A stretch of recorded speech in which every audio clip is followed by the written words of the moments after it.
다음으로는 리뷰 업종에 대해서 얘기를 좀 해드리도록 하겠습니다. 뭐 오늘 리뷰 업종이 좀 많아요. 그것도 좀 참고를 해주시면 좋을 것 같아요. 테이펙스 오늘 18.35% 상승을 했습니다. 뭐 특별한 이슈는 없었어요. 특별한 이슈는 없었다라고 보시면 좋을 것 같고요. 제가 언급을 해드렸던 건 5월 16일입니다. 그래서 블로그를 쭉 썼는데 올해 그 실적이 턴어라운드는 예상이 돼요. 턴어라운드는 예상이 되는데 실적이 엄청나게 좋아진다. 그건 없습니다. 다만 실적이 턴어라운드 되다 보니까 이에 대해서 2분기부터 좋아지거든요. 그러다 보니까 주가가 상승을 했다라고 생각을 하시면 좋을 것 같고요. 목표가는 36,000원, 36,000원대까지 끌고 가시면 됩니다. 차트를 통해서 한번 보도록 하겠습니다. 테이펙스. 그 전에 실적 한번 더 확인을 좀 해볼까요? 테이펙스 실적이 사라졌네요. 원래는 턴 어라운드 된다라고 얘기를 했거든요. 근데 뭐 이거 제외하고 그러면 차트로 먼저 확인을 좀 해보도록 하겠습니다. 참고로 테이펙스는 어, 전기차 관련주죠. 전기차 관련주로서 오늘 전기차가 상승을 하게 되면서 같이 올라갔다 이렇게 생각을 하시면 좋을 것 같고요. 지금 이 하락하는 추세가 있습니다. 하락하는 추세. 그 다음에 이전에 제가 아까 전에 저항을 이렇게 그어드렸거든요. 이렇게 그어드렸습니다. 그러면서 단기적인 목표가 36,000원 부근까지는 뭐 추가적인 상승 이어질 가능성이 있다라고 보시면 좋을 것 같고 일봉으로도 한번 더 확인을 좀 해보도록 하겠습니다. 일봉으로 확인해 보게 되면 뭐 이전에 고점이 한 89,000원 정도 됐겠죠. 89,000원 되게 되면서 고점부터 시작을 해서 쭉 하락하는 추세 이렇게 잡은 거예요, 제가. 이렇게 잡았고요. 그다음에 뭐 중간중간에 올라가는 거를 다 확인을 할 수는 없습니다. 그것도 좀 참고를 해주시면 좋을 것 같고 그다음에 단기적인 저항이 이렇게 돼 있거든요. 그래서 시간이 조금 더 걸릴 수는 있겠지만 35,000원에서 35,000원에서 36,000원 사이는 목표가입니다. 목표가. 왜냐하면 하락 추세 이게 저항이죠. 저항. 그다음에 여기 보게 되면 여기가 다 저항이란 말이에요. 전고가 저항입니다. 그러면 저항인과 저항이 만났어요. 이거 강한 저항이에요. 저는 뭐 복합 저항, 뭐 합성 저항, 뭐 이런 그냥 표현을 제가 그냥 만들어서 쓰고 있습니다. 근데 이러면은 굉장히 돌파하기가 쉽지 않아서 이런 것도 참고를 좀 해 주시면 좋을 것 같습니다. 다음으로는 화성 밸브를 좀 얘기를 해 드리도록 하겠습니다. 제가 화성 밸브를 목표가를 1,500원을 좀 제시를 해 드렸고요.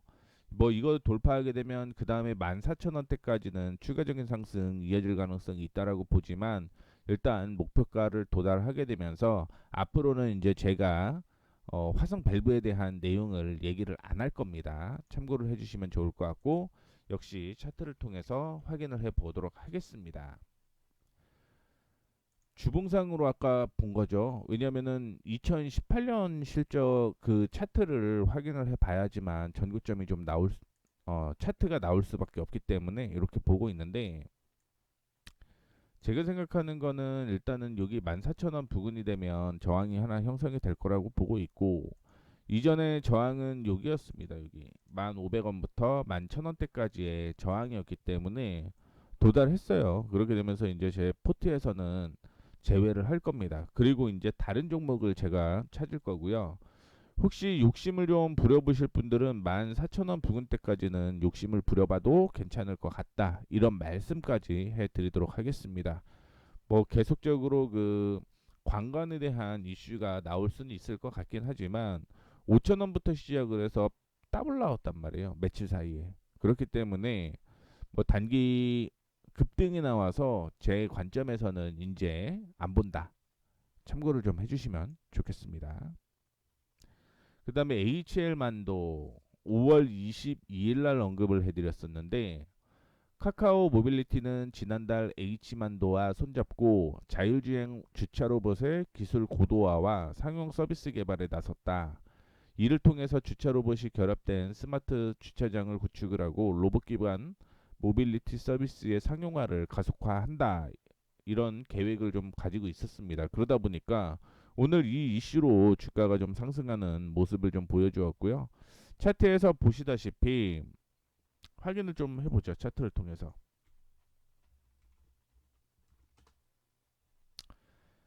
제가 그 차트를 통해서 확인한 게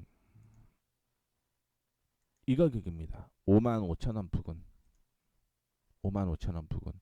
5월 22일이 이때쯤이에요. 여기 저항을 돌파를 할 때 제가 얘기를 좀 해드린 거고요.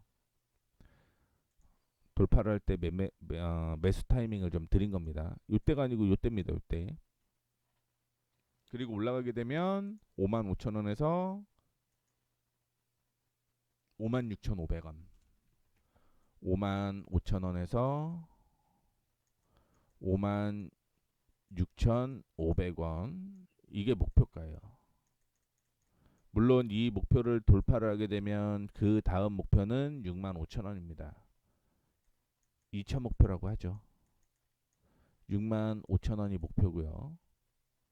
지금은 홀딩해도 무난하다라는 얘기인 거겠죠. 다만 이제 손절가를 좀 잡고 가봐야겠죠. 왜냐면 굳이 그 수익이 난 거를 안 챙길 수는 없잖아요. 그렇기 때문에 좀 얘기를 좀 해드리자면 지금 보시다시피 49,000원을 49,000원을 지금 이탈가로 잡겠습니다. 49,000원 이탈하게 되면 매도하라는 의미예요. 매도해라. 확인을 좀 시켜드렸습니다. 자, 다음으로 PNT 미래셋에서 고객사 확장과 차기 비즈니스 모델의 기대를 두 가지 근거로 꼽았다. 기존의 SK 온향 점유율이 높다는 이유로 타 배터리 장비 업체보다 밸류에이션을 낮게 받았는데 국내 셀 고객사 규모의 대형 해외 고객사와 거래를 시작한 것으로 파악이 된다.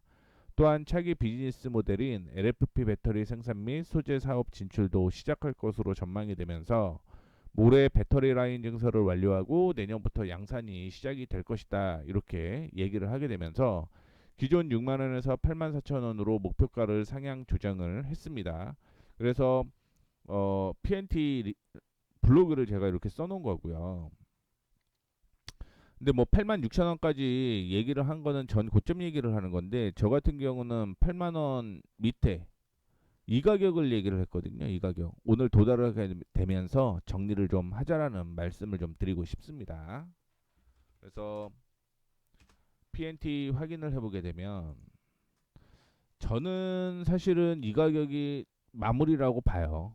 뭐 추가적인 상승 충분히 이어질 가능성이 있겠죠. 그렇지만 제가 생각하는 관점에서는 차익 실현으로 가는 게 맞다. 그리고 아직 안 올라갔던 지금 2차 전지 쪽으로 수급이 몰리고 있거든요. 그렇기 때문에 저는 이 종목을 정리를 하고 새롭게 아직 못 올라간 종목들을 세팅하는 방향으로 진행을 할 거기 때문에 PNT는 말씀드렸던 대로 목표가 도달로서 제외를 해 보도록 하겠습니다. 다음으로 아모그린텍. 아모그린텍도 제가 블로그를 이렇게 좀 써놨고요. 아모텍이 뭐해서입니다. 그리고 아모그린텍 같은 경우는 뭐 지금 일봉상으로 이렇게 나오고는 있는데 이거 좀 자세하게 한번 확인해 보도록 하겠습니다. 특별한 뉴스는 없었습니다. 특별한 뉴스는 없었는데 아모그린텍에 관심을 제가 갖는 이유는 이것 때문이에요. 바닥에서 턴하기 시작을 하게 되면서 주가가 상승을 하게 됐고 이전의 저항을 돌파를 하는 그런 모습을 연출을 했습니다. 그렇게 되면서 목표가는 16,000원 부근까지는 상승할 가능성이 있기 때문에 제가 언급을 해드렸었고요. 오늘 같은 경우는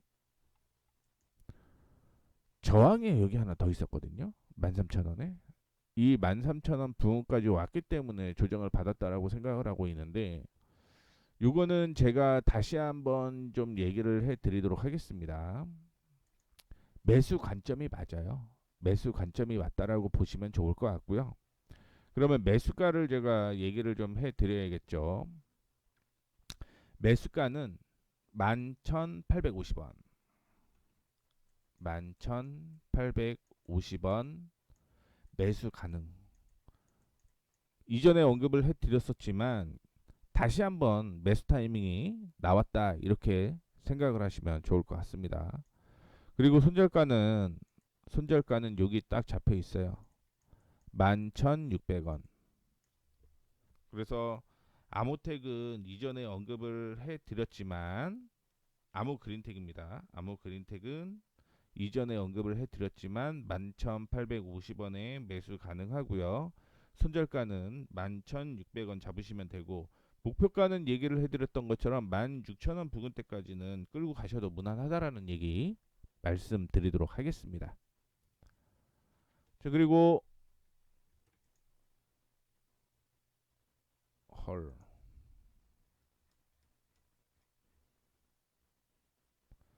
윤성 FNC 볼게요. 특별한 뉴스는 없었고요. 이것도 역시 2차 전지입니다. 2차 전지. 그래서 이중 바닥이 형성이 됐대 얘기를 좀 해드렸습니다. 5월 31일 요때 얘기를 해드렸고요. 본격적으로 이중 바닥이 형성이 되게 되면서 주가가 반등이 나온다 이렇게 생각을 하시면 됩니다. 뭐 주가는 추가적으로 더 상승을 할 거라고 보고 있고요. 제가 10만 5천 원 얘기해 드렸습니다. 10만 5천 원. 근데 10만 5천 원 도달을 하게 되면 목표가 상향 조정할 겁니다. 주식수도 낮고요.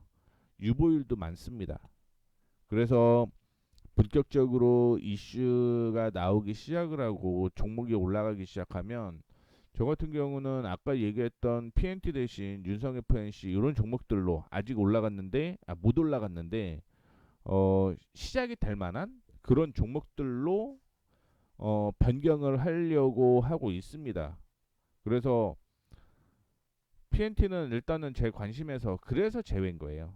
뭐 PNT가 나빠서 제외하자라는 게 아니라 그것보다 더 안전하게 뭐 매수할 만한 종목이 있는데 주가가 많이 올라간 종목을 덤빌 이유는 없다 이렇게 생각을 하고 있기 때문에 윤성 FNC 10만 5천 원대까지 끌고 가셔도 된다 이런 말씀을 좀 드리고 있는 거고요. 마지막으로 UST를 좀 얘기를 해 드릴게요. 스테인리스 관관 제조업을 주요 사업으로 영위를 하고 있고 소구경 제품에서 대구경 제품에 이르는 모든 수요의 제품을 구비, 특히 400A 이상의 대구경, 그다음에 316리터 뭐 이런 관관 사업을 하고 있잖아요. 그러다 보니까 그에 대한 수혜로 주가가 좀 올라간다라고 좀 생각을 하시면 좋을 것 같고, 이거는 제가 6월 3일 날 얘기를 해드렸습니다. 6월 3일 날 얘기를 해드렸는데 급등이 나왔다가 다시 한번 조정을 받는 거거든요.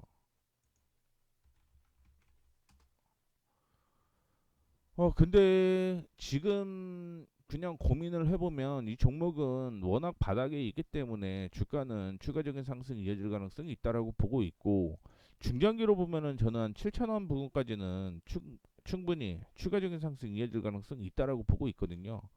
뭐 오늘 거래 시가총액이 좀 작은 게 뭐 좀 애매하긴 하지만 오늘 하락을 했다가 반등이 나오는 게 전 저점, 전 고점이었죠. 거기에서 딱 반등이 나와서 뭐 이 종목은 괜찮지 않나 이렇게 좀 생각을 하고 있고요. 올라갈 때 거래가 좀 많았고요. 그 다음에 음봉 이렇게 됐는데 이거 잘 생각해 보면 기관과 외국인이 동반 매수를 하고 있습니다. 700억짜리를 굳이 왜? 뭔가 있다라는 거죠. 그래서 이 종목에 대해서 관심을 좀 갖고 있다라는 거 참고를 해주시면 좋을 것 같고, 말씀드렸듯이 7,000원대까지 장기적인 목표로서 매매를 하시면 좋을 것 같습니다.